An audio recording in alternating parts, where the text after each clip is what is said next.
Our kids were playing soccer in the driveway when my neighbor came out screaming, "You're raising monsters!" The next day, we got a notice from the HOA. Multiple reports of youth delinquency. I went to appeal it. Found a folder with dozens of witness statements, each one in the same handwriting. Hers.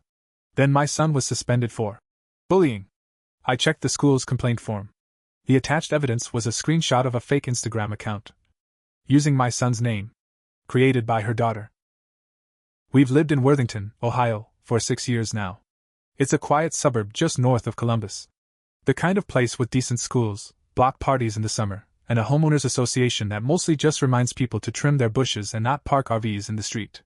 My wife and I bought our house here right after our second son, Evan, was born. We have 2 boys, Caleb, who's 12 now, and Evan, who's 9. They're loud, messy, and argue sometimes, but they're good kids. Caleb plays trumpet in the school band, and Evan's the kind of kid who cries if he thinks he hurt someone's feelings. Most weekends the boys play outside, basketball, soccer, tag, you name it. I like that they're not stuck to screens all day. I thought our neighbors liked it too. We always got friendly waves, a few chats here and there. That all changed when Monica moved in. Monica bought the house next to us last year. Early 40s, newly divorced, 1 daughter named Ivy. We didn't know much about them, but I noticed she kept to herself. Ivy was quiet, always with her nose in a book or phone. Nothing seemed off. Until one Saturday last fall. It was a sunny day, just cool enough to feel like football season. My boys were out front playing soccer in the driveway. My wife and I were sitting in lawn chairs sipping coffee. They were laughing, yelling out goofy goal celebrations. Nothing crazy. Then Monica came out. Not like someone stepping out to check the mail. She stormed out like she was on fire. She had slippers on, hair still wet, like she'd just come from a shower and couldn't even wait 5 minutes to calm down. She stomped right across her lawn into ours. No hesitation. She pointed at the boys and yelled, "You need to get your kids under control." I stood up. "Excuse me? They're screaming like animals. One of them kicked the ball into my mailbox last week. It's bent. They trample my yard, they scream and yell, and they stare into our windows." I looked at my wife. She was stunned. "They're just playing," she said. "They're not kids." Monica spat. "They're little monsters. You're raising monsters. You think this is cute? Just wait. The rest of the neighborhood is sick of it." Then she turned around and walked back like she didn't just scream in our faces. I didn't sleep much that night. We went over everything in our heads. The boys had never touched her mailbox. If they got close to her yard, it was by accident. We'd never had a single complaint before. Still, we told the boys to keep the ball low and stay far from her side. The next morning, I found an envelope taped to our front door. HOA logo. Official letterhead. Notice of conduct review. It said we had to attend a meeting because of multiple reports of youth delinquency, property damage, and disruptive conduct. I called the HOA office that morning. A woman named Brenda picked up. I asked her what this was about. She said they'd gotten several complaints, and we could see them at the meeting. That Thursday, I went alone to the clubhouse. I didn't want to believe this was real. They handed me a manila folder. I opened it and nearly laughed out loud, except it wasn't funny. Inside were more than 20 witness statements. All anonymous. Everyone typed out in the same bold Courier New font, same wording style, same weird phrasing. And all accusing our kids of everything from cursing to chasing pets to destroying mailboxes. Here's a real quote. "They yell things like 'Die, loser, die' at my daughter. They are juvenile delinquents. I fear for my safety." Every statement was clearly written by the same person. I told the board that. I pointed to the language, the formatting, even the line spacing. Brenda frowned. "We can't assume that." "Are you serious?" I said. "These are all written by one person. This is ridiculous." They said they'd look into it and closed the meeting. I left feeling like I'd been gaslit. Like I was the crazy one for thinking this wasn't normal. Then it got worse. On Monday, my wife got a call from the school. Our oldest, Caleb, was being suspended for bullying. Allegedly, he had targeted a girl in his grade, made fun of her appearance, and sent her harassing messages online. We were shocked. That's not him. Not even close. They sent us a PDF of the complaint. It included a screenshot of an Instagram profile at Caleb_destroys_losers.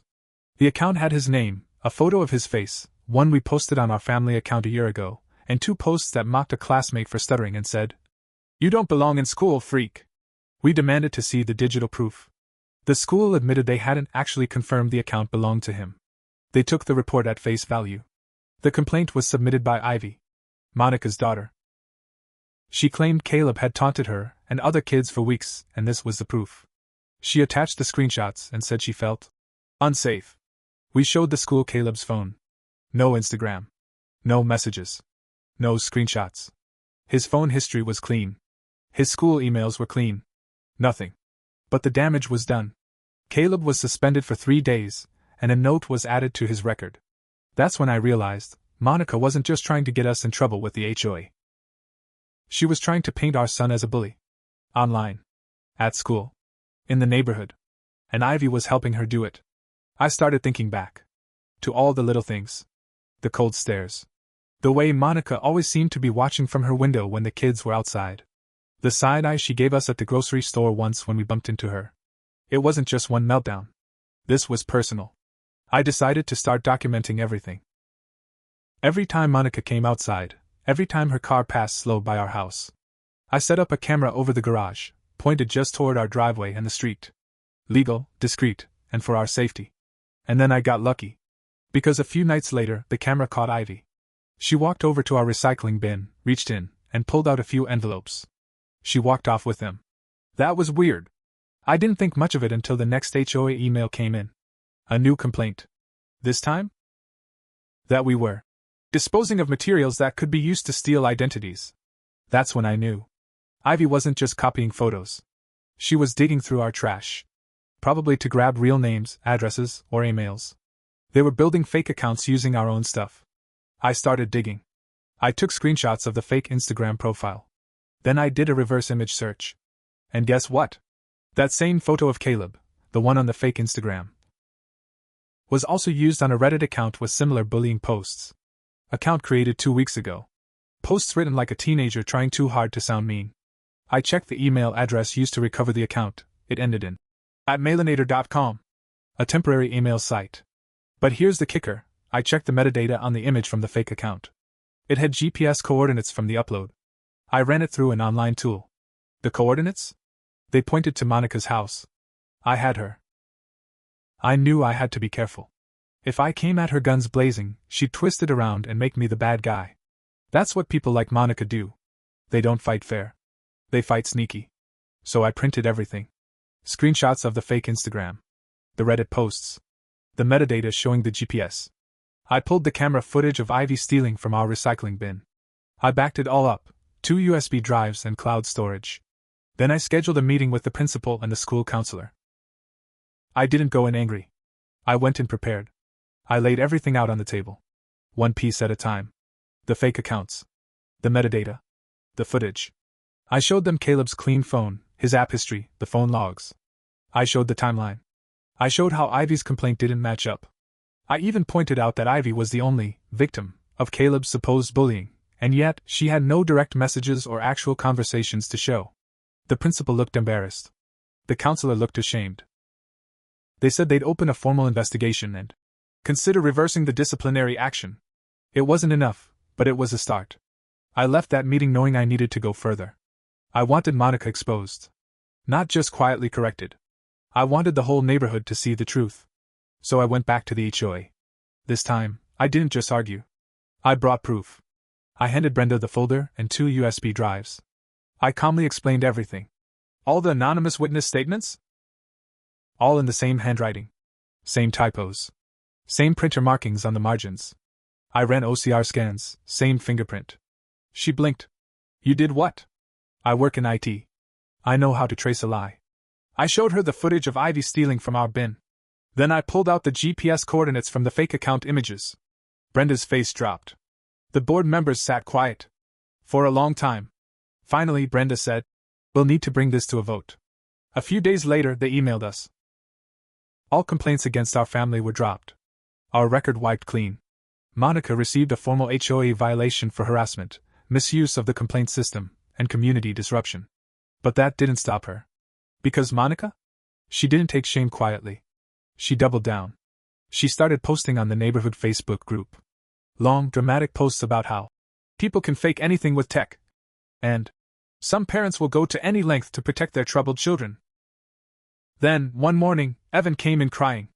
Someone had painted "Monsters live here" in red chalk on our driveway. My wife lost it. We called the police. Filed a harassment report. But you know how these things go, they wrote it down, said they'd keep an eye out. And left. So I made a choice. I wasn't going to wait for help anymore. I was going to make Monica destroy herself. And I had the perfect idea. I knew Monica wouldn't stop unless someone made her. But going after her directly wasn't working. So I decided to use her own tricks against her. I started small. I created a burner account on Nextdoor, the neighborhood app she basically lived on. She posted in it almost daily, complaining about noisy kids, trash bins left out, and unsafe teenagers. Always vague. Always judgmental. My burner account posed as a new neighbor. Single dad recently moved in, concerned about neighborhood drama. I didn't go after her directly. I just stirred the pot.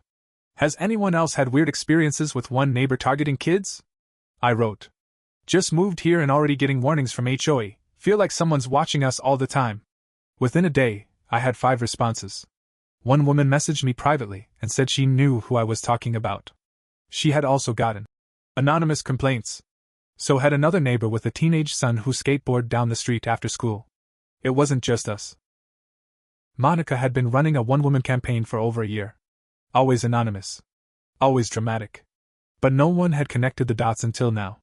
Then I found the jackpot. One neighbor, an older guy named Bill who lived 2 houses down, told me he had security cameras facing the street. He'd installed them after a few package thefts. I asked him, politely, if I could check footage from the night someone chalked up our driveway. He agreed. We sat down and scrolled through the feed. Sure enough. There she was. Monica. Hoodie up. Carrying something in her hand. She crouched down, scrawled something on our driveway, then walked away. It wasn't her daughter. It was her. We pulled the timestamp. I asked Bill to email it to me. He did. That same day, I called the police and handed them the footage. They added it to our harassment case. Then I went back to the school. I handed them the new evidence. Chalk writing. Footage of Ivy digging through trash. Fake accounts traced to Monica's IP address. They reopened Caleb's file. Fully cleared him. Sent a written apology. But that wasn't enough. Not for what she did to my son. Not for the trauma she caused my family. Not for the way she tried to tear our lives apart behind a fake smile and an anonymous letterhead. So I did one last thing. I printed out everything, dozens of pages. I made 5 copies. One went to the HOA labeled Pattern of Harassment, Full Documentation. One went to the school's superintendent. One went to the police department, attention to the officer who took our original report. One went to Monica's mailbox. And the last one? That went to the neighborhood Facebook group. I posted every last file. No names, just facts. I uploaded screenshots of the fake accounts. The metadata. The chalk footage. Redacted personal details, but it was clear. The woman hiding behind the mask had finally been unmasked. Comments exploded. Dozens of neighbors commented. Always knew something was off. She complained about my dog barking once, my dog's deaf. She said my son was intimidating for walking home from school. Monica stopped posting.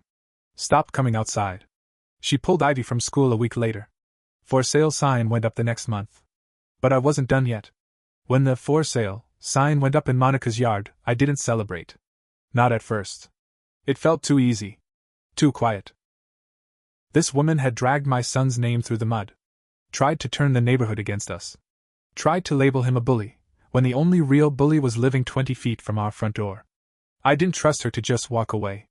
So I kept watching. I had the camera up 24/7 now. And sure enough, 3 nights after the sign went up, I caught her on tape again, this time ripping up flyers someone had posted on the stop sign about a neighborhood watch group. She didn't even bother hiding it. She still thought she owned this place. The next morning, I emailed the video to the realtor listed on her sign. Told them she was caught vandalizing neighborhood property again. I said I thought buyers might want to know who was living there. The listing came down for 3 days. When it came back up, the price had dropped by 30 grand. Then something strange happened. A guy knocked on my door. He introduced himself as Ryan, said he was considering buying Monica's house. Asked if the neighborhood was safe. Real polite. Asked about the schools, the street noise. And then, out of nowhere, he asked, Do you know the woman who lives there? She's been really vague about the community. I looked him straight in the eye and said, She's the reason I installed cameras. He nodded. That bad? She tried to ruin my kid's life. He stood there for a minute, then asked, Would you be willing to share what happened? I handed him the folder. The whole file. I said, You can read it. Just don't copy anything personal. He stayed in his car for almost an hour, reading it. 2 days later, the sign changed again. Sale pending was gone. New sign. Different agency. She'd lost the buyer. And now the neighborhood was watching her. People crossed the street to avoid her yard. No one waved. No one smiled. No more good mornings. She was a ghost in her own home. Ivy? I felt bad for her. I really did. I don't think she understood how deep her mother had pulled her into this. I think she did some of it to please her. Or maybe she was just scared. But damage is damage. And then, one afternoon, something happened that I didn't expect. Caleb came inside holding a sealed envelope. No return address. Just his name written in tight, sharp handwriting. He opened it. Inside was a typed letter. No signature. But we knew who wrote it. It said, I only wanted to protect my daughter. I thought I was doing the right thing. Maybe I went too far. I didn't mean to hurt anyone. But I'm done fighting. I just want to leave this behind. It wasn't an apology. Not really. It was surrender. I looked at Caleb. How do you feel? He said. Like she finally knows she lost. That night I sat on the porch, same spot where it all started. My wife brought out 2 cups of coffee. We watched the sun go down behind Monica's house. The curtains were shut. Lights off. Car in the driveway, but no movement. 3 days later, a moving truck showed up. She left without saying goodbye to anyone. No apology. No ownership. But she left. And sometimes, that's the best revenge there is. She tried to bury my son in lies.